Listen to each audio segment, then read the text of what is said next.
Would you like to learn the single most reliable way to avoid surprises in forged parts? The answer is not more inspection, it is process repeatability. In forging, quality is not what you check at the end, quality is what you build in consistently every cycle. Hello, I am Rahul Agarwal, Managing Director at Presitech Forgings and Engineering Private Limited. Today, I want to show you why repeatability is the real foundation of forging quality and how you can use it as a buyer to protect your line, your reputation, and even more, your peace of mind. If you're sourcing from India or anywhere globally, I know you live with full of pressure. A late shipment, a PPAP delay, an unexpected 2% rejection, any of this can snowball into line stoppages, expedited freight, or even field failures. Your customers do not accept. We will sort it next time. You need predictable quality, predictable deliveries, and predictable cost. You may already audit sample and add clauses. Still, problems slip through. Why? Because most programs manage outcomes, not the process that creates those outcomes. The game changer is to make repeatability your primary requirement. In hot forging, many variables pull quality apart. Billet temperature, soak time, die preheat, lubrication, press energy, die wear, scale buildup, material chemistry, quench media condition, and even the way an operator picks up the part with tongs. On paper, everything looks fine. In reality, small drifts combine. A real world scenario. You approve the samples and the diameter capability is okay. Now, 3 months later, your plant reports intermittent assembly issues. Incoming inspections did not catch it because the parts were mostly within tolerance. The hidden cause, die temperature was not stable during shift change, causing a slight fold in some parts that machining later cleaned it until one day when it did not. The quality looked green on the dashboard, but the process window was very weak.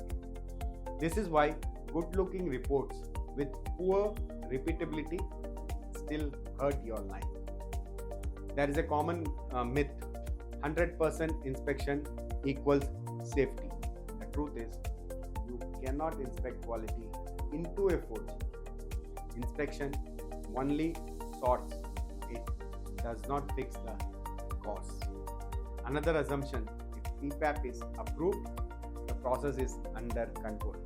Often, PPAP is a moment in time, not the whole movie. The reality is that the cheapest part is the one with the most stable process.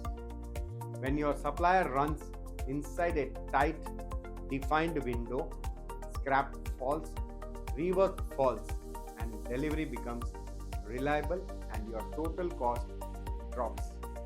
Studies in manufacturing show most variation is driven by the process inputs and methods, not by the final check. Also, the rule of 10 tells us that a defect caught at final inspection can cost 10x more than if prevented at the process and 100x more if it reaches the customer. So, capability is cheaper than containment.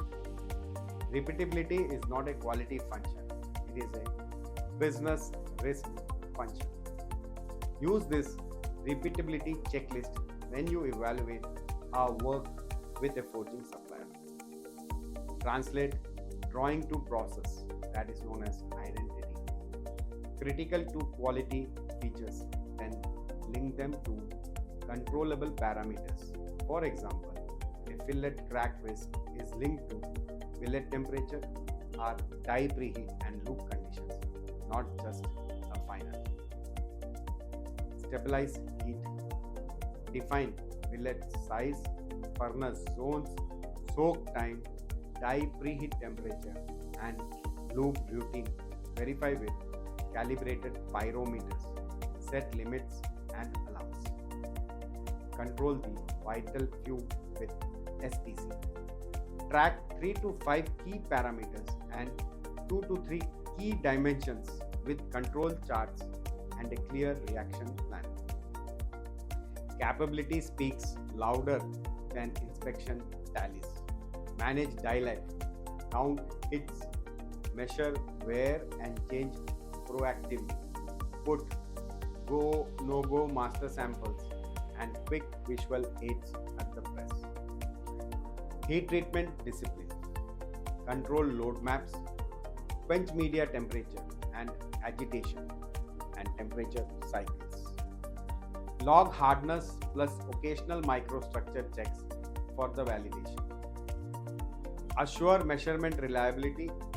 Do MSA for gauges, use calibrated masters and avoid borderline gauging by using clear limit samples. Traceability and change control. One material heat per batch. Clear batch identification. First of approval after any change. Do not change two things at the same time. Layered process audits. Short, frequent checks on the shop floor, not just annual paperwork, to verify that standards are aligned. Make PPAP a living document.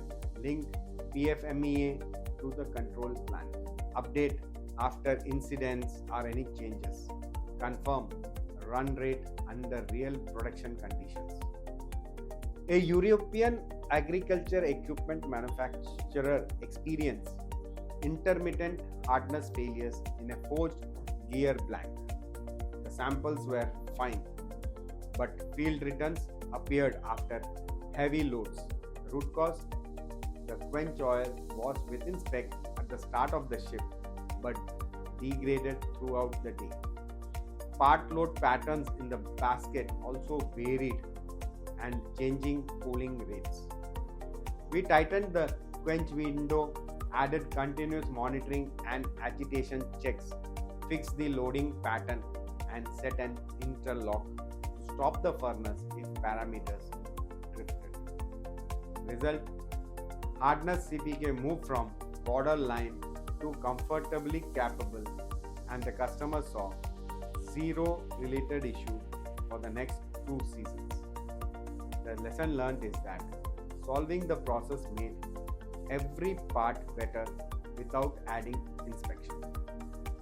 The big idea is simple. Do not just buy parts, buy repeatability. Ask your suppliers for evidence of control, not only certificates. Capability charts on the vital few, die life logs, heat treatment records, MSA summaries, and a living PFMEA are signs of a process that will protect your line tomorrow, not just today. A reflection for your next supplier review. Which one or two process parameters, if they drift, can hurt you the most? And how are they monitored, controlled, and escalated today? What is the one silent risk you have faced in your forging supply chain that did not show up in inspection? Share your experience or your questions. Let us learn from each other and make sourcing safer and smarter. See you in my next video.